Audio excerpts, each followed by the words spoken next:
Olá, a aula de hoje vai ser século XIX, Revolução Industrial no Brasil.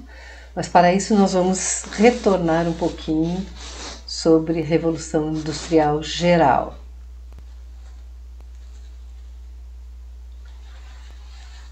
As cidades onde as exposições foram montadas, Londres, Paris e Chicago, eram epicentros da modernidade. Isso a gente já viu e a gente vai rever um pouquinho. Era um estágio mais avançado da civilização ocidental, as exposições universais, convivendo com a desigualdade e a marginalização de grande parcela da população. As exposições eram um retrato em miniatura desse mundo avançado e moderno, cheio de espetáculos das ciências, das artes, da arquitetura, dos costumes e da tecnologia. Aqui a gente vê uma imagem da Exposição Universal de Londres de 1851, perdão. E aqui uma imagem externa do Crystal Palace, que a gente já viu muitas vezes, um projeto de John Paxton, que era o paisagista da família real. Então, as exposições universais eram programadas como um momento de reconciliação entre nações, um material simbólico para o culto à nação e construção daqueles que cresceram após a Primeira Guerra Mundial. Esse é o Palácio da Indústria, em Paris, na Exposição Universal de 1855. Foi promovida por Napoleão III em resposta à Exposição Universal de Londres, que foi a primeira, em 1851. E essa foi a primeira de 5 exibições posteriores na França. Aqui uma vista superior do Palácio da Indústria em Paris, que hoje já não existe mais, né? Ele foi destruído. Aqui uma outra vista do Palácio da Indústria. Ele tinha um estilo eclético e era um projeto de Victor Viel e Alexis Barrault.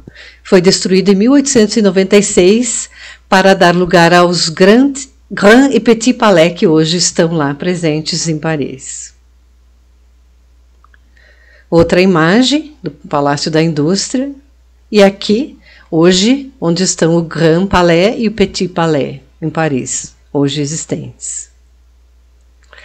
Aqui um cartaz de propaganda da Exposição de Paris de 1889. Eu gosto de frisar que foi o ano da nossa proclamação da República, para que a gente se lembre de qual foi o ano da Exposição Universal de Paris, que foi projeto da Torre Eiffel. Foi a segunda exposição universal em Paris.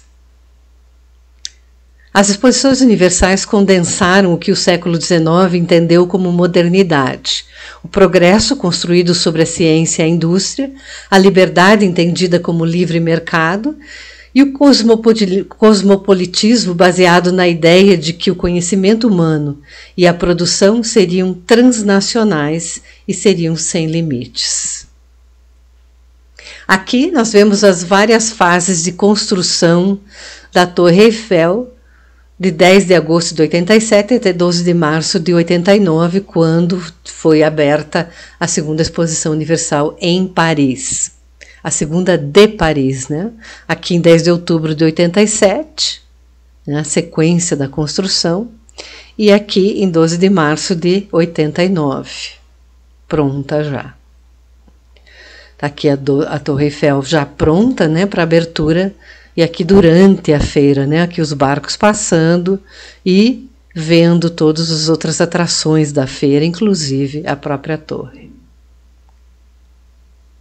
Aqui a Torre Eiffel e uma vista aérea, né, os balões, né, podendo passear por sobre Paris e sobre a Exposição Universal, e hoje uma vista atual, aqui, atual não, em 2015, estamos em 2022 agora, né, da Torre Eiffel, que foi destruída e foi reconstruída, e hoje é o símbolo de Paris.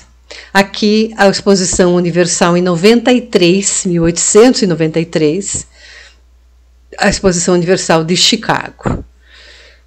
A Exposição Universal de Chicago tinha 2.400 metros de feira, ou 2,4 quilômetros de feira.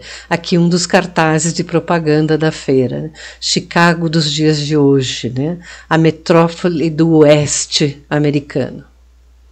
A presença de Nikola Tesla foi muito além da sua exposição, né? Do que tinha na exposição. A Westinghouse, empregadora de Tesla, ganhou o contrato para iluminar toda a White City, um projeto da cidade ideal que foi apresentada na feira. O trabalho de Tesla e seu desenvolvimento de sistemas de energia de corrente alternada estava virtualmente em todas as partes da feira. O motor de corrente alternada, a Westinghouse, foi além da exposição, né? A Feira Mundial de 1893, inventores do mundo todo puderam mostrar novos gadgets, ou seja, os gadgets de hoje, que a gente chamaria de gadgets, né? São as novas invenções, as novidades tecnológicas da época. Destaca-se pela amplitude de suas ofertas, incluindo máquinas primitivas de fax, novos telefones, um trem elétrico, luzes de neon, cintos elétricos que alegavam curar diversas doenças. O século XX estava no horizonte e as pessoas invadiram Chicago para ver o que o futuro reservava. Aqui, por exemplo, um teleautógrafo de Elisha Gray. Então, a pessoa assinava aqui e era mandado essa assinatura chegava por meio de um telégrafo, vamos dizer assim. Então, a Revolução Industrial agora no Brasil. A industrialização no Brasil, ela aconteceu em 4 períodos principais, né? De 1500 a 1808 seria o período de proibição da industrialização. De 1808, com a chegada da família real ao Brasil, a 1930 teve o período da implantação. De 1930 a 1956 foi a Revolução Industrial Brasileira. E após 1956 foi a internacionalização da economia brasileira.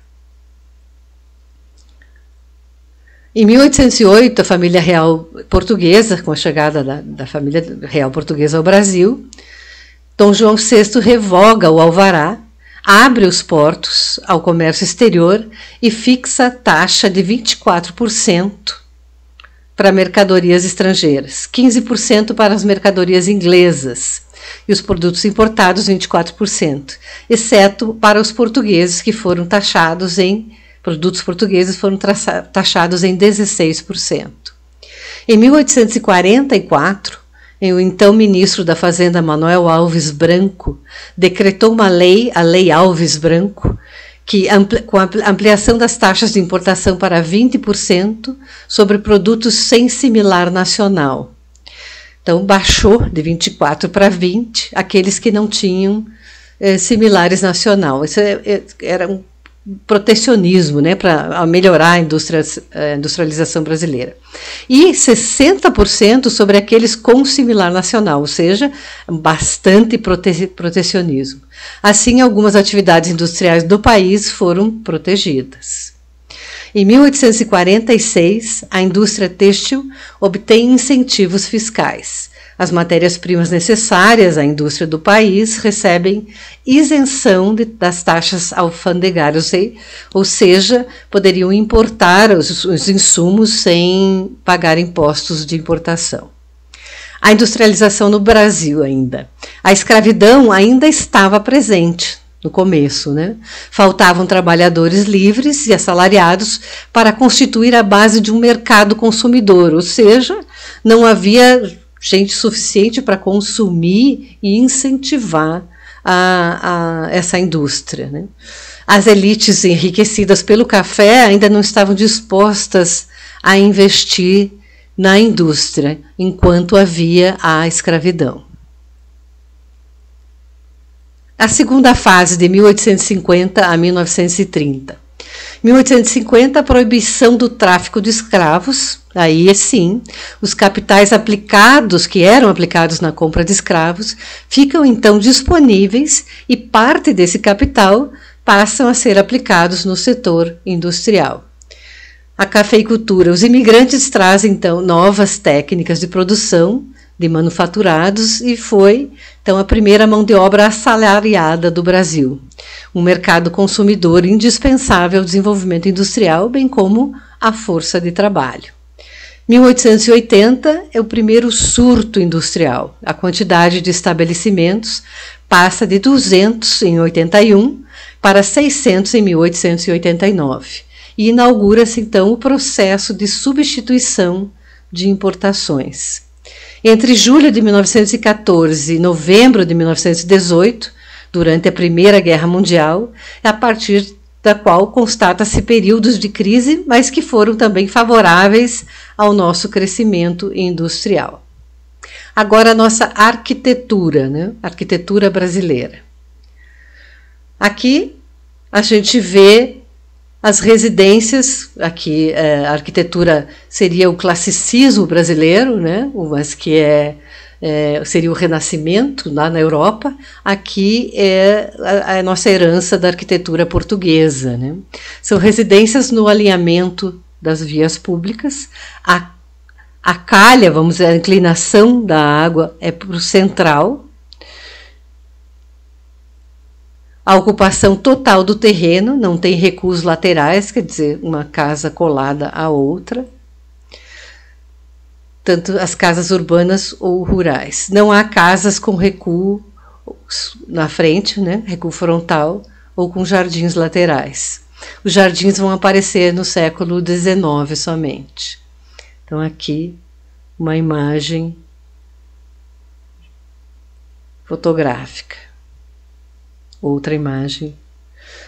As ruas não tinham calçamento nem passeio.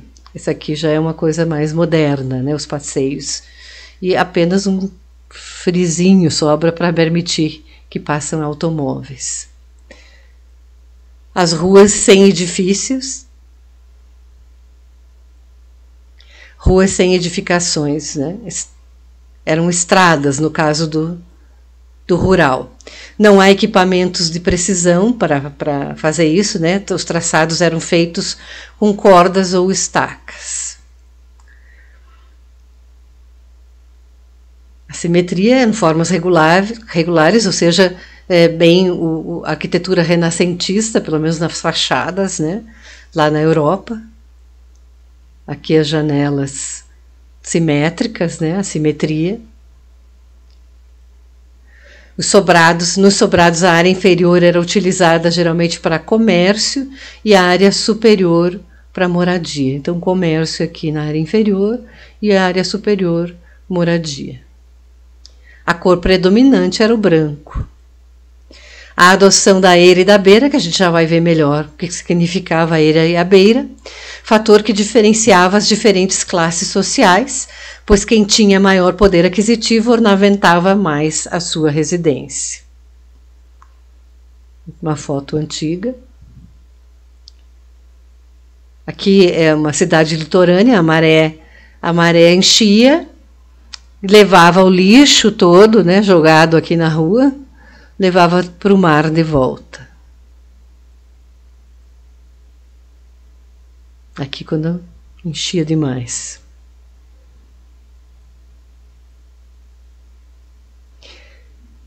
E as cidades portuguesas, né? Geralmente em colinas, e lá no alto da colina a igreja. Nesse período não houve um planejamento urbano, nos períodos iniciais, né, da colonização. Muitas ruas muito estreitas levavam ao ponto mais alto da cidade, onde estavam localizadas as igrejas católicas. Não havia tratamento sanitário, o sistema de abastecimento de água por aquedutos ou chafarizes. Então, a casa, né, a casa do Brasil colônia. A simplicidade das técnicas aplicadas denunciava o primitivismo tecnológico do período colonial. A abundância de mão de obra proporcionada pela presença do escravo, mas ausência de aperfeiçoamentos. O uso da construção também se baseava no trabalho do escravo. É ele quem traz a água das fontes públicas e transporta o esgoto, que eram os tigres, chamados de tigres, e o lixo. A ausência de equipamentos adequados nos centros urbanos pressupunha a presença do escravo. Somente em 1920 a população do terceiro mundo ultrapassou a do primeiro mundo. Grande parte dessa alteração deve-se ao saneamento das cidades da América do Sul, da África e da Ásia. Aqui um esquema, um corte esquemático da casa colonial brasileira, né? Aqui no térreo, aqui é a rua, com aquela inclinação central, né, para o escoamento da água. O sol batia aqui na parte frontal e na parte do fundo. Aqui o caimento do telhado, duas águas, né, uma para frente e uma para trás. A chuva, né, escoa para frente ou para trás. Aqui temos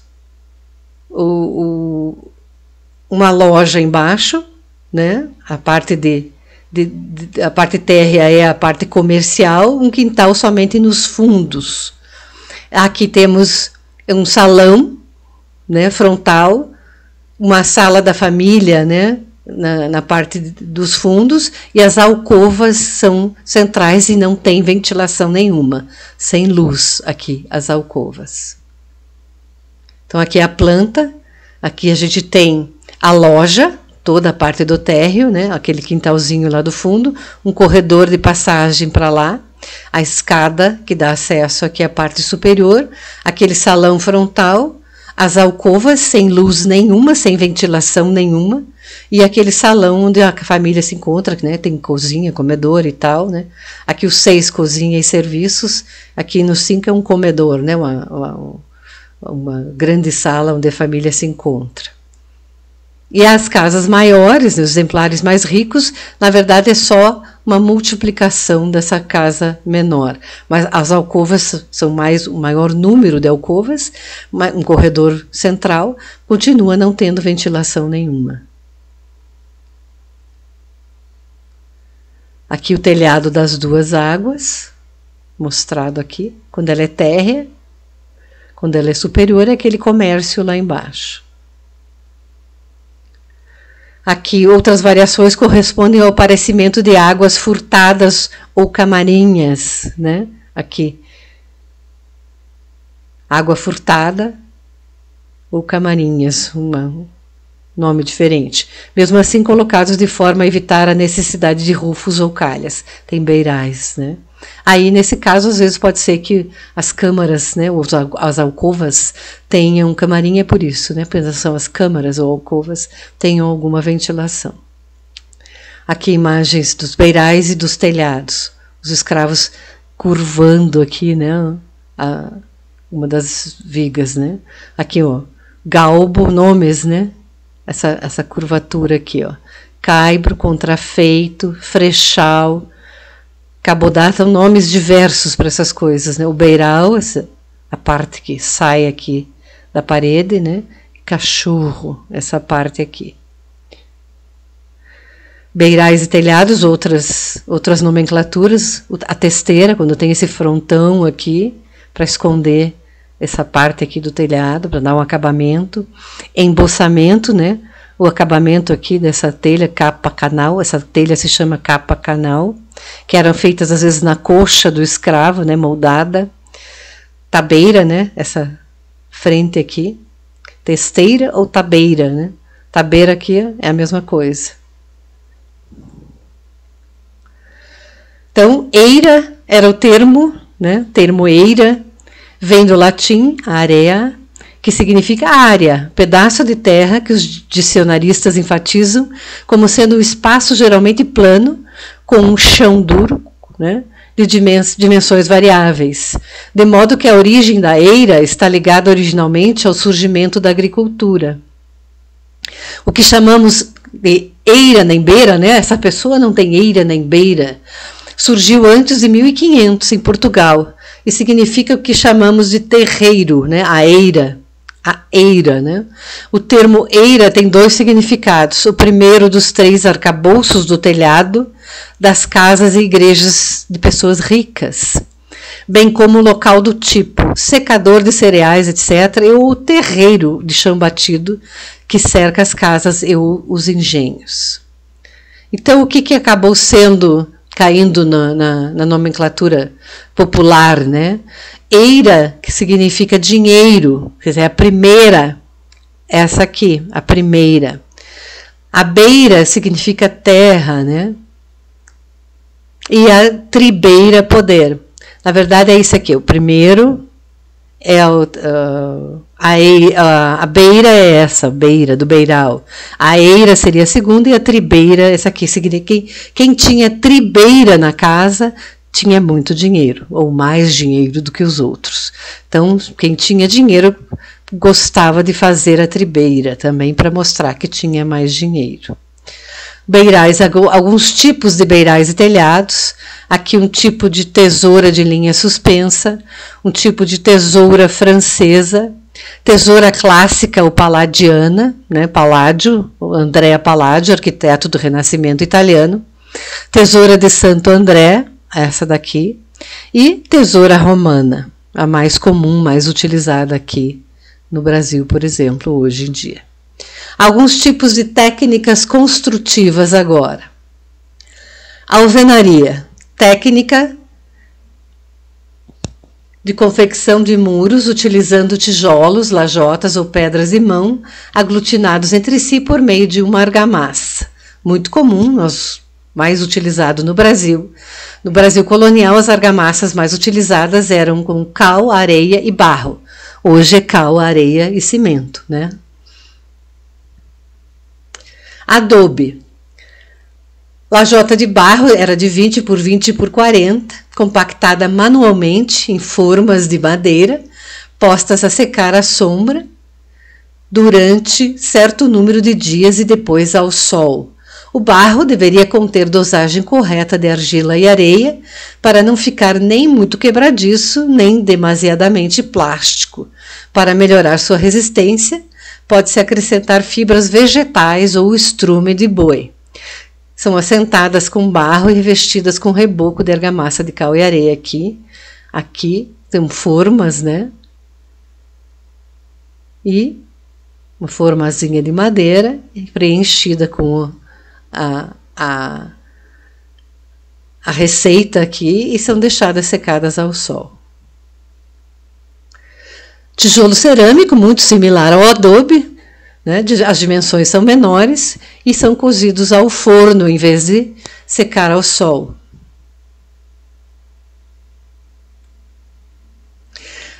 Pedra, material que conferia maior resistência, utilizada nas fortificações, nas igrejas monumentais e nas construções oficiais. No início da colonização, ainda no século XVI, já encontramos construções assim realizadas. É o caso da torre que Duarte Coelho ergueu em Olinda em 1535, técnica preferida das igrejas de Ouro Preto. Aqui a gente vê uma alvenaria de pedra e aqui uma alvenaria do estilo canjicado. Então, canjicado quer dizer essas pedrinhas que preenchiam os vãos das pedras maiores. A cantaria, pedra lavrada, precisa, assentada com argamassa aglutinante. No Brasil, como em Portugal, pela dificuldade de mão de obra qualificada e custo alto, né, a cantaria não era utilizada na totalidade do edifício, que seria esse caso aqui. Usada apenas nas partes mais importantes, como nos frontispícios e nas soleiras e pilastras. Cornijas, portais, janelas, né, cunhais, esse tipo de coisa, nas partes mais nobres e mais sofisticadas das fachadas. Então aqui, por exemplo, foi utilizada a cantaria aqui e aqui, e depois aqui foi utilizada a pedra já, a alvenaria de pedra com uma argamassa para dar acabamento. Taipa de pilão. Material mais empregado nas construções coloniais no Brasil, em abundância de matéria-prima, né, que é o barro vermelho. Facilidade de execução e boa durabilidade. Técnica de origem mourisca, né, dos mouros lá que colonizaram a Europa, principalmente a Península Ibérica, por mais de 700 anos. Então, praticada pelos portugueses e espanhóis, conhecida também pelos negros africanos. Uso comum na Europa até meados do século XIX. Na França recebia o nome de pisé, porque pisavam, provavelmente. Então, aqui tem o taipau, montantes, né? Uma cunha de fixação, aqui uma cunha de fixação, né? E aqui outro taipau na extremidade, aqui, ó. E aqui eles macetavam, né? Por isso que talvez o pisé é o nome do francês. Então, amassar com um pilão, o barro colocado em formas de madeira, perdão, os taipais como formas de concreto, tal qual as formas de concreto, tem somente os elementos laterais aqui, né? Os finais e laterais, que são estruturados por tábuas e montantes aqui, né? E fixados por meio de cunhas embaixo, aqui essas cunhas lá que eu mostrei no outro desenho, e um torniquete aqui por cima, esse torniquete para manter firme, né, e pressionado. Suas dimensões são de aproximadamente 1 metro de altura por 3 metros ou 4 metros de largura. Espessura final da parede tinha 60 centímetros, às vezes até 1 metro de espessura aqui. Após a secagem, o taipau é desmontado e deslocado para a posição vizinha, depois que seca, desmonta tudo e monta a posição vizinha, ou no comprimento ou no transversal. E assim sucessivamente. A secagem durava de 4 a 6 meses, findos os quais as paredes poderiam receber revestimento, geralmente argamassa de cal e areia, que lhe aumentava a resistência. A essa argamassa, às vezes, era acrescentada bosta de vaca. Resultava numa argamassa capaz de resistir a mais forte e duradoura chuva. A bosta de vaca, muito usada também por algumas tribos africanas para revestir. Pau a pique, taipa, ou taipa de sebe, ou taipa de mão, ou barro armado, ou taipa de sopapo, todos nomes para a mesma técnica. Um dos sistemas mais utilizados tanto nos tempos da colônia, como ainda hoje em construções rurais. Baixíssimo custo, todos os materiais são naturais, resistência e durabilidade. Conhecido dos indígenas e dos negros africanos, utilizado no Nordeste, nos maçapés e em Minas. Aqui uma versão depurada do pau a pique. Aqui já mais estrutura de esteios, um painel com varas, né, do pau a pique. O enxaimel, semelhante ao pau a pique, mas ele difere aqui na vedação, né? A vedação é com adobe ou com tijolos, né, de cerâmica. O vão entre os esteios ou enxaiméis, isso aqui, né? Esses vãos. As madres, baldrames e freixais é reforçado com peças inclinadas, essas peças inclinadas, nos cantos ou na diagonal dos quadros. Essas peças têm o nome de cruz de Santo André ou aspas francesas. O vão é preenchido com adobe ou mesmo tijolos. É uma técnica milenar, usada na Europa medieval, muito usada na Alemanha também, vocês veem esse enxaimel, e também no sul do país, aqui Blumenau, né, os imigrantes alemães. O tabique é uma divisória feita com estrutura de vigas e madeira revestida de tábuas. A gente também pode chamar de wood frame, né? Em vez de tábuas, a gente pode revestir de outras coisas. Hoje em dia pode ser o drywall, né? Seria um tabique modernizado. É um serviço de grande simplicidade, facilidade de execução, utilizado no Brasil colonial, sobretudo aqui para as divisórias internas, por exemplo, de uma igreja. As madeiras utilizadas são aroeira, ipê, peroba, maçaranduba, jatobá, também aquelas de menor densidade como cedro, canela, o vinhático, a caviúna, entre outras. Aqui a planta da matriz da Nossa Senhora do Pilar em Ouro Preto, por exemplo, com divisórias da nave construídas em tabique. E aqui algumas notas de referência, né? Vamos, façamos tijolos e cozamo-los ao fogo. Serviram-se de tijolos em vez de pedras e de betume em lugar de argamassa. No Gênese. E aqui estamos.